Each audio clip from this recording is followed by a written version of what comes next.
রাজনৈতিক দলগুলোর সঙ্গে আলোচনা করে জুলাই ঘোষণাপত্র খসড়া চূড়ান্ত করা হবে বলে জানিয়েছেন প্রধান উপদেষ্টার প্রেস সচিব শফিকুল আলম।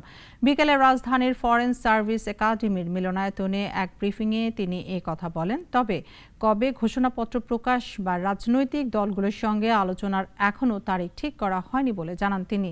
এদিকে বিগত আওয়ামী সরকারের আমলের টর্চার সেল হিসেবে পরিচয় পাওয়া আয়নাঘর সরেজমিনে পরিদর্শনের জন্য গণমাধ্যমকে সুযোগ দেয়া হবে বলে জানিয়েছেন প্রেস সচিব।